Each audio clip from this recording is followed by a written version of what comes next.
kita akan belajar dan melihat 3 raja yang menjawab panggilan Allah dengan 3 cara yang berbeda, dan ternyata mereka merespon panggilan suara Allah juga berbeda-beda.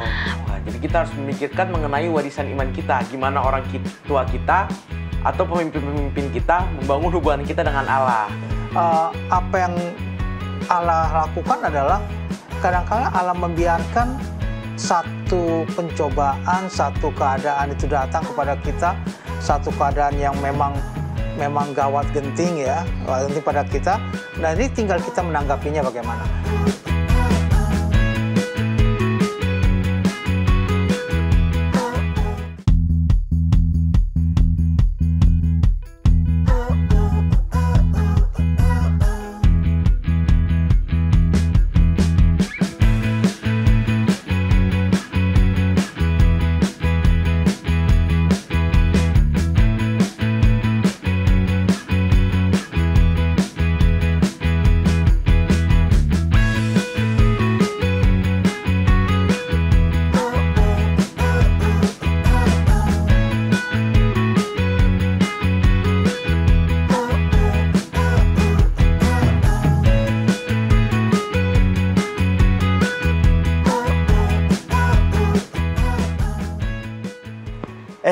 Halo Angel. Halo Noel.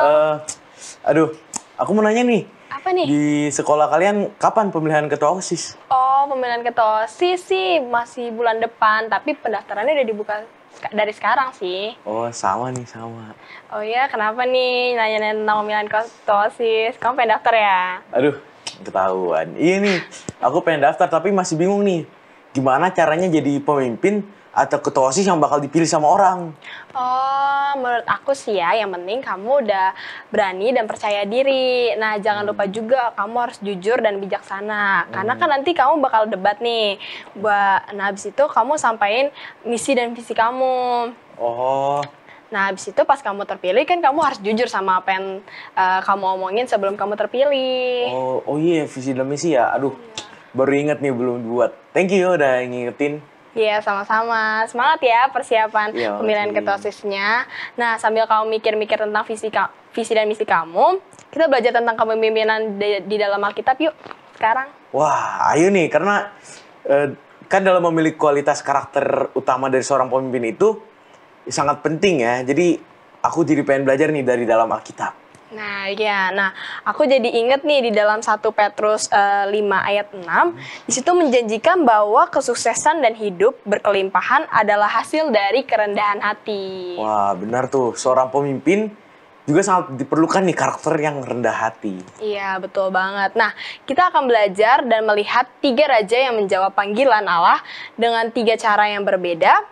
Dan ternyata mereka merespon panggilan suara Allah juga berbeda-beda. Penasaran gimana ceritanya? Tapi kita kenalan dulu deh, Kak. Oh, yaudah deh, dari aku ya. Oke. Halo teman-teman, kenalin nama aku Noel Malau dari Jemaat Salemba. Halo teman-teman, nama aku Angelica dari Jemaat Salemba. Jangan kemana-mana, tetap di Cornerstone Connection.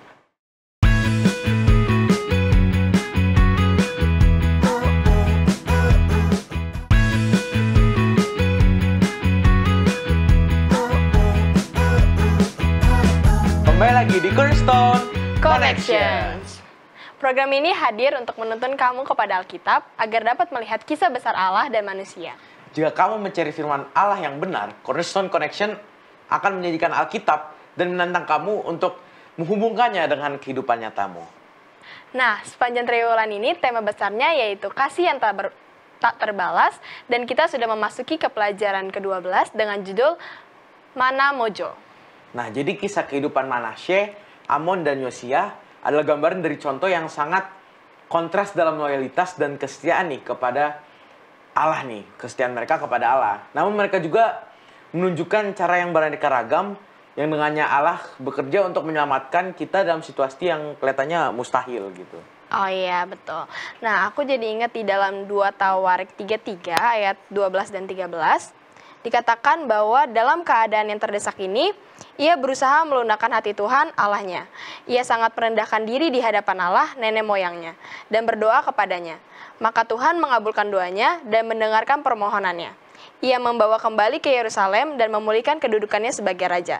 Dan Manasye mengakui bahwa Tuhan itu Allah.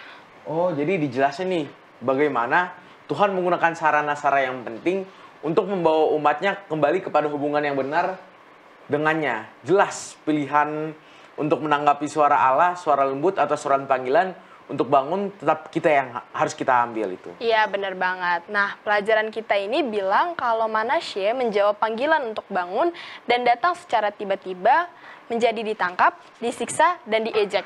Sedangkan Amon memilih untuk tidak mendengarkan dan menjawab. Nah, kalau kita lihat di buku kita nih di Sekilas Cahaya dibilang nih ada kutipan seperti ini. Lahir dari seorang raja yang jahat, dikelilingi dengan percobaan-percobaan untuk mengikuti langkah-langkah ayahnya dan hanya dengan sedikit penasehat yang mendorongnya pada jalan yang benar. Walaupun demikian, Yosia ini berlaku benar nih di hadapan Allah Israel. Nah, mendapat amaran dengan kesalahan-kesalahan generasi-generasi yang lalu, ia memutuskan untuk melakukan apa yang benar, gantinya turun ke tingkat dosa yang rendah dan kemerosotan di mana ayahnya dan kakeknya telah jatuh. Wah, jadi kita harus memikirkan mengenai warisan iman kita, gimana orang tua kita atau pemimpin-pemimpin kita membangun hubungan kita dengan Allah, ya kan? Iya dong. Nah, teladan apa sih yang kita ingin ikuti dan teladan apa yang ingin kita hindari? Jadi teman-teman, apakah pendapatmu? Nah, sekarang aku mau tahu nih pendapat dari kita semua. Tentang, di sini dibilang kita kasih nilai 1 paling penting sampai 8. Yang tidak paling penting.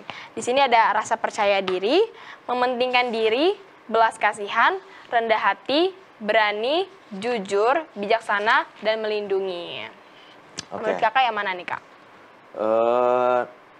Mulai dari nomor 1 aja ya. Kita urutin. Nomor 1 pastinya kalau aku sendiri pendapatku jujur.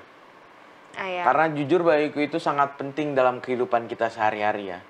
Walaupun kadang sih mungkin kita pasti berbohong lah ya, karena susah bagi kita untuk untuk selalu jujur gitu. Iya, pasti ada rasa yang, wah kayaknya ini nggak harus deh. Iya. Kalau aku yang pertama pasti jujur. Mungkin langsung kayak yang ke-8 aja kali ya, Kak? Iya, kalau yang paling 8 sih yang kayak yang udahlah. Yang nggak terlalu penting. Mementingkan diri pastinya. Iya, terlalu mementingkan diri kan pasti nggak baik juga ya, Kak? Memang kita terkadang harus mementingkan diri kita jika sesuatu terjadi, suatu bahaya terjadi, memang kita harus mementingkan diri kita.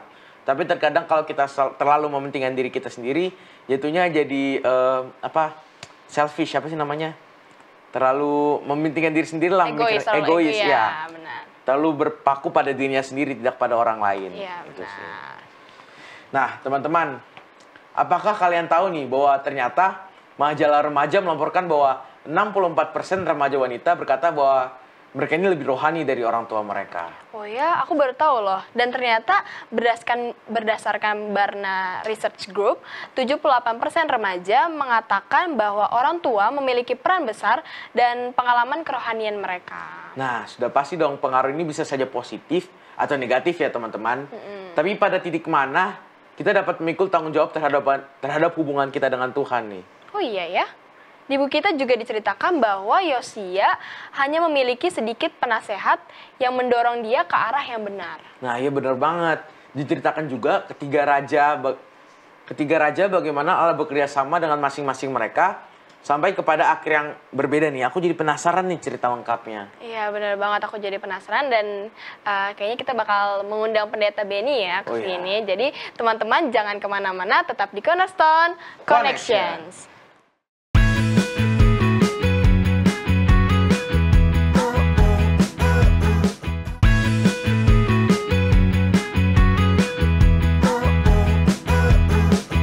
Di Cornerstone Connection. Nah, bersama kita semua di sini sudah ada Pendeta Benny. Shalom Pendeta. Shalom. Gimana kabar kalian? Baik. Baik-baik ya? Puji Tuhan. Gimana sekolah? Aman-aman?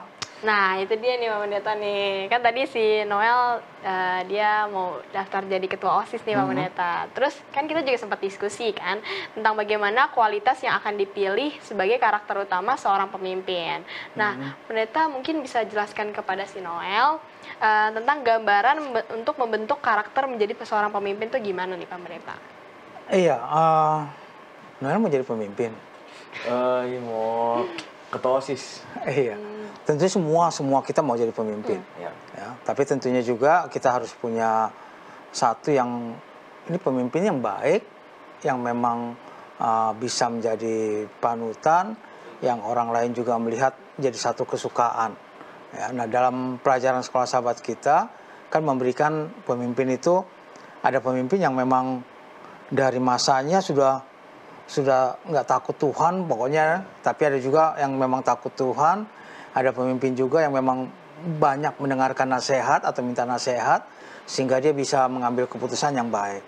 Jadi seorang pemimpin itu bukan hanya mengandalkan fasih berbicara, dia kata-katanya hebat dan lain sebagainya, tapi juga dia harus lihat ke depan apa yang harus dilakukan, kemudian dia mau bawa kemana nih yang mau dipimpin, yang bawa kemana. Nah kalau dia ingin bawa semua umatnya atau semua anak buahnya lah bilang ya, anak buahnya itu kemana ya dia akan tahu, oh kita akan ke sini gitu. Nah, kita kan sebelum kita lanjut nih kan pelajaran kita ini judulnya ini Mana Mojo nih pendeta. Apa sih maksud dari Mana Mojo ini? Mana Mojo kayaknya kita search nggak dapat ya. Iya. Ya. Nah, kita dapatkan bahwa Mana Mojo itu karena pelajaran sekolah sahabat kita ini berhubungan dengan 3 raja, ya. Begitu adalah 3 raja yang ada ya, Manase, Amon, kemudian Yosia. Berarti singkatan ya Pak Pendeta? Iya, singkatan. Oke Pak Pendeta. Nah kan di dalam pelajaran kita juga tadi seperti yang Pak Pendeta bilang, kita membahas tentang 3 raja berbeda generasi, yaitu Manasye, Amon, dan Yosia. Nah maksudnya apa sih Pak Pendeta? Iya, mereka kan masuk menjadi raja di usia-usia muda. Ya. Kalau kita baca misalnya Manase, ya, berumur 12 tahun. Kemudian Yosia juga umur 8 tahun. Ya, itu udah jadi raja gitu ya. Tapi di mana sih mereka punya kelebihan, di mana mereka punya kekurangan? Manase kan pada waktu dia jadi raja, kemudian dia rasa bahwa saya sanggup kok bikin semuanya, dibebasin semuanya, ya. Dibebasin semuanya untuk melakukan hal-hal apapun sampai Tuhan tegur. Tapi kelebihannya pada waktu Tuhan menegur dia dengan membiarkan bangsa lain untuk mengepungnya, dia kembali kepada Tuhan. Ya.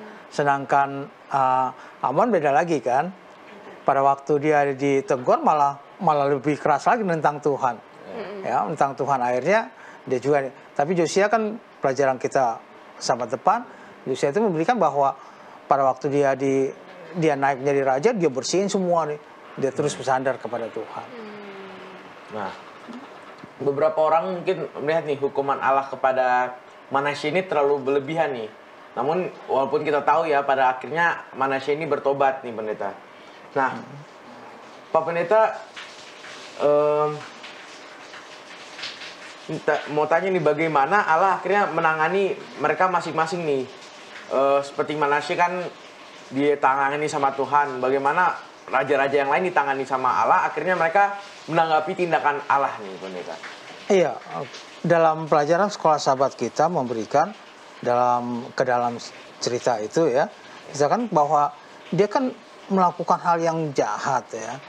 Hal yang jahat maksudnya bahwa ya dia bebasin aja, dia bikin mesbah-mesbah untuk dewa-dewa lain ya. Dia biarkan orang lain lakukannya di bukit. Dulu kan kalau bikin tempat persemayaman atau korban ya, itu biasanya di bukit-bukit yang memang kelihatan ke bawah ya. Kalau kalian suka camping kan, kalau lihat ke bawah tuh ya, nah di atas itu kan kelihatan tuh, wah nih. Jadi mereka bangun di sana yang dilihat oleh semua orang. Nah, Manasye membiarkan orang itu membangun semua di mana saja mereka suka, tapi kepada Allah lain. Bukan kepada Allah yang bangsa Israel selama ini nenek moyangnya, katakan dalam pelajaran kita, bahkan Daud takut kepada Allah. Tapi dia biarkan segala sesuatunya, sampai Allah biarkan musuh-musuhnya itu datang ya untuk mengepung dan lain sebagainya, bahkan sampai dia ditawan ya, ditawan. Dan semuanya kelebihannya adalah ya, kelebihan tetap ya, dia pada waktu Tuhan biarkan dia begitu, dia sadar keadaannya, kemudian dia minta ampun kepada Tuhan, dia merendahkan diri dia kepada Tuhan, dan Tuhan membuat dia kembali kepada pelepasan berikutnya. Jadi apa yang Allah lakukan adalah kadang-kala Allah membiarkan satu pencobaan, satu keadaan itu datang kepada kita, satu keadaan yang memang gawat genting ya, genting pada kita. Nah ini tinggal kita menanggapinya bagaimana.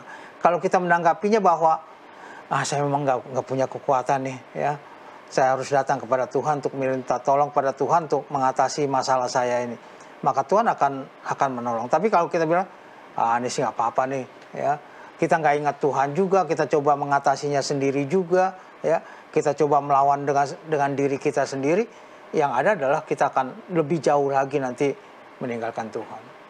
Oke Pak Pendeta, pertanyaan selanjutnya nih Pak Pendeta, tantangan apa sih yang paling sulit dihadapi menjadi seorang raja atau pemimpin? Iya, tantangan yang paling sulit tentunya seorang pemimpin kan ada yang dipimpin. Ya. Ya. Dan seorang pemimpin itu dilihat oleh semua orang, apapun itu ya. Kalau pemimpin kita pakaiannya aja satu pakai ya, misalnya di presiden kita Jokowi itu ya, pada waktu dia pakai satu jaket aja, wah tuh langsung ngetren jaketnya itu ya. Pokoknya seorang pemimpin yang memang dia menggunakan apa saja itu jadi pengikutnya akan ngikutin. Dilihat, diperhatikan dan orang ngikutin. Ya, apapun dari atas sampai ke bawah. Ya, sepatunya apa, wah orang nanti ngikutin. Ya, begitu juga dengan artis misalnya kan, gitu ya. Melihat tuh, wah ini bajunya, wah ngikut mau seperti ini. Ya, potongan rambut dan lain sebagainya. Kalau lagi dilihat orang akan mengikuti. Jadi tantangan yang paling sulit itu bahwa kita selalu ingat sebenarnya di belakang kita ini banyak loh. Ya. Kalian di gereja bukan berarti saya ini anak buah, ya, saya hanya lihat pemimpin saya. Iya memang, tapi jangan lupa di bawah kalian juga ada kan yang melihat kalian.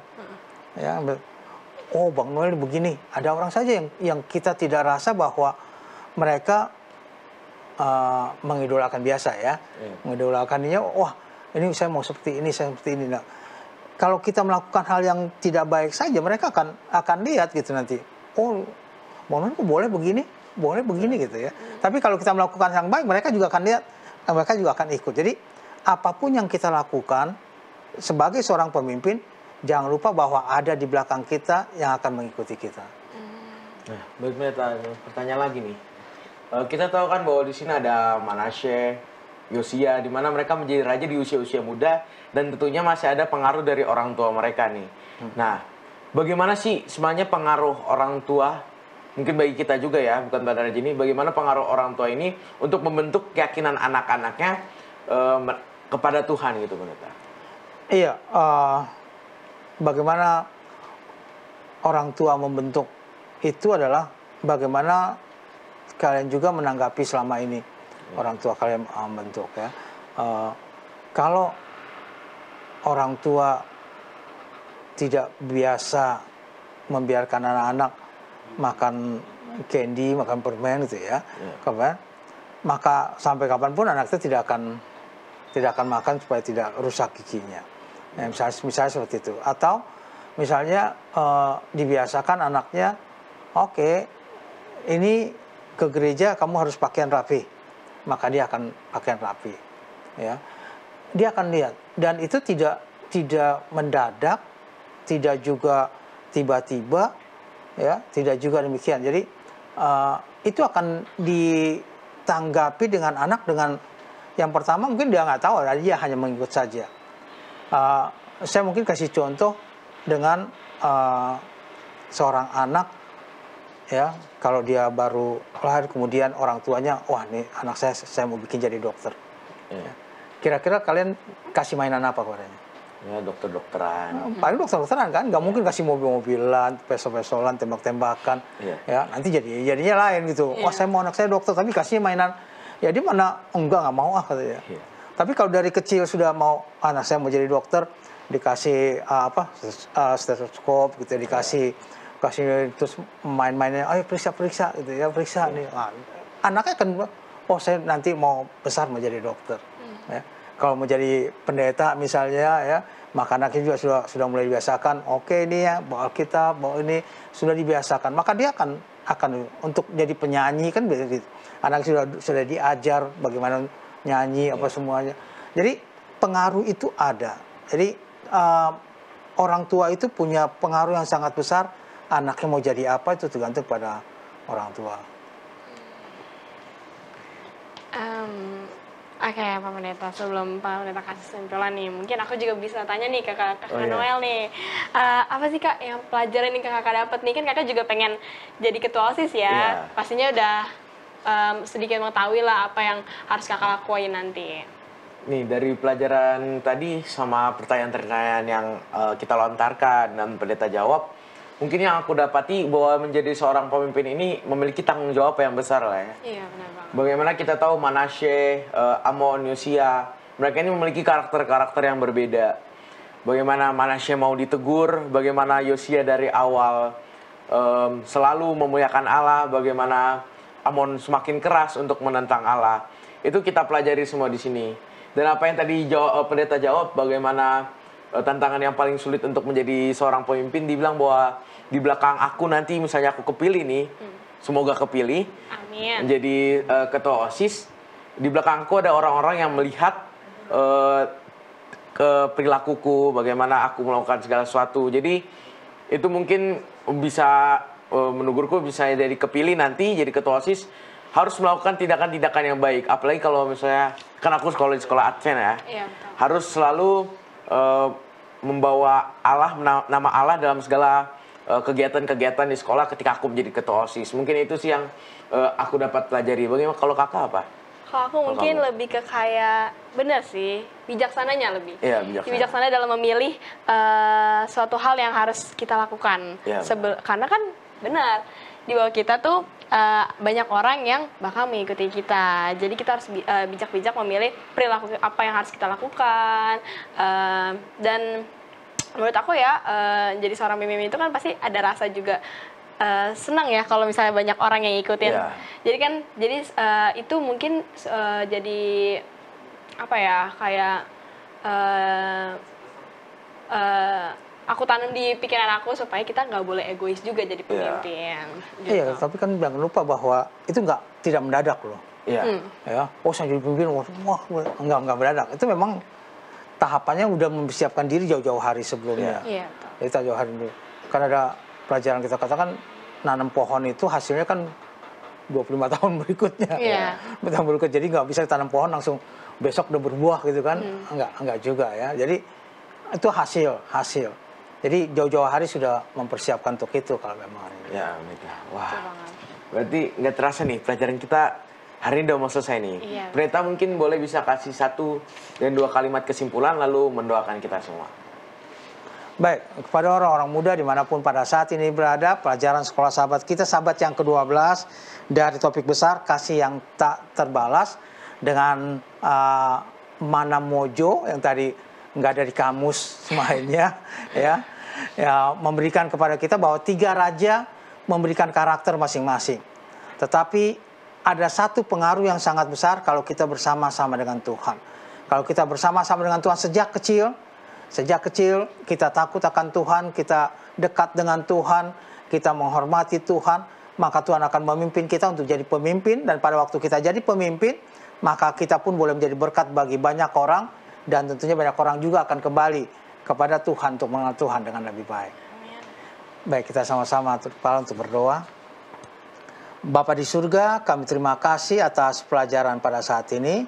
Kami terima kasih karena Tuhan memberikan pelajaran bagi kami, bagaimana kami harus selalu bersandar sepenuhnya pada Tuhan, untuk Tuhan boleh menuntun kami dalam segala aspek kehidupan kami. Memberkati semua orang-orang muda dimanapun mereka berada, dalam masa muda mereka, biar mereka boleh mempersiapkan diri mereka dengan baik untuk jadi pemimpin-pemimpin yang takut akan Tuhan. Memberkati mereka dalam kehidupan pendidikan mereka, juga yang sakit Tuhan berikan kesembuhan. Ampuni segala dosa dan kesalahan kami. Kami berdoa dalam nama Anak Yesus Kristus Tuhan dan Juru Selamat kami. Amin. Nah, oke. Oke, itulah pembahasan pelajaran Cornerstone kita sepanjang pekan ini bersama sahabat-sahabat di studio bersama Pak Pendeta. Terima kasih Pak Pendeta, terima kasih Noka Noel. Nah, semangat terus dalam mempelajari Alkitab. Buatlah sebuah ketetapan untuk membaca Alkitab kamu dari halaman dan ke halaman. Maka kamu akan melihat sendiri apa yang terjadi di sana. Banyak janji pengharapan yang Tuhan tulis buat kita semua. Terima kasih kepada sahabat-sahabat Hope Channel yang selalu setia mencari dan belajar firman Tuhan melalui Cornerstone Connections.